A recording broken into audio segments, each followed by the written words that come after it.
Aujourd'hui, mystère glorieux, particulièrement couronnement de la Vierge et le jugement dernier. Élevée au ciel, la Vierge Marie, la Toute Sainte, ne cesse d'intercéder pour nous, son peuple, l'Église et toute l'humanité. Par sa prière auprès de son Fils Jésus, le seul médiateur entre Dieu et les hommes, l'humanité reçoit la grâce qui jaillit de la résurrection du Christ. Au dernier jour, nous serons jugés sur l'amour. L'amour sera notre passeport pour entrer dans la vie éternelle. Ce n'est pas celui qui dit « Seigneur, Seigneur » qui accédera au royaume des cieux, mais celui qui aura partagé avec les malades, les faibles, les migrants, les détenus, tous ceux qui manifestent la pauvreté de Dieu.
Le couronnement de la Vierge Marie.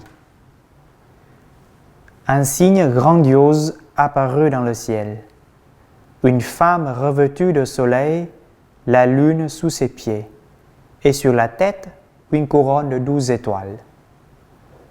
La femme de l'Apocalypse est Marie elle-même. Elle apparaît revêtue de soleil, c'est-à-dire revêtue de Dieu. La Vierge Marie est en effet tout entourée de la lumière de Dieu, est un vide en Dieu. Marie est pleinement associée à la victoire de Jésus-Christ, son Fils, sur le péché et sur la mort. Elle est libre de toute ombre de mort et totalement comblée de vie. De même que la mort n'a plus aucun pouvoir sur le Christ ressuscité, de même, en vertu d'une grâce de Dieu, Marie l'a laissé derrière elle et l'a dépassé. Et cela se manifeste dans les deux grands mystères de son existence. Au début, le fait d'avoir été conçue sans péché originel, et à la fin, le fait d'avoir été élevée, âme et corps, au ciel dans la gloire de Dieu. Mais toute sa vie terrestre a été aussi une victoire sur la mort, parce qu'elle a été entièrement donnée au service de Dieu. C'est pourquoi Marie est elle-même un hymne à la vie. Par elle, c'est déjà réalisé la parole du Christ. Je suis venu pour qu'ils aient la vie et qu'ils l'aient en abondance. Discours du pape Benoît XVI, le 8 décembre 2011.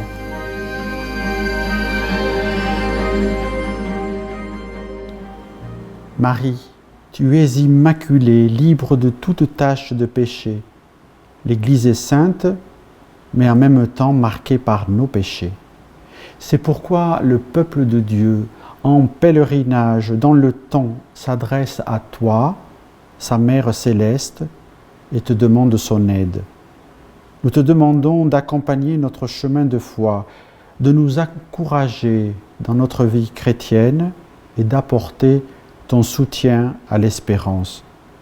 Nous en avons besoin, surtout en ce moment si difficile pour notre pays, pour l'Europe, pour différentes parties du monde. Aide-nous à voir qu'il y a une lumière au-delà du manteau de brouillard qui semble envelopper la réalité. Ô Marie, conçue sans péché, prie pour nous qui avons recours à toi.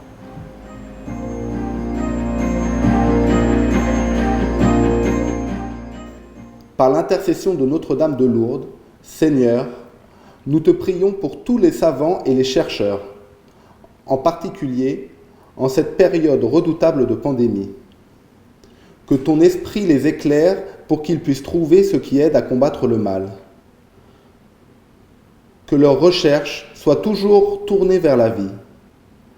Marie, nous te les confions, veille sur eux.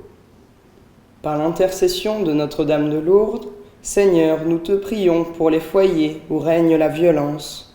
En cette période où pour beaucoup le confinement a été dur, veille sur eux, viens leur en aide. Fais à tous, Seigneur, le don de ta paix. Marie, toi qui es notre mère, nous te confions aussi tous les enfants qui vivent au cœur de la violence. Fais-leur connaître ta tendresse. En cette période si particulière, nous nous tournons vers toi, Marie, et voulons nous placer sous ta protection maternelle.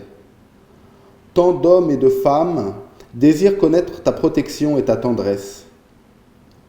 Que de notre prière, nous puissions les aider et aider le monde en marche vers la paix.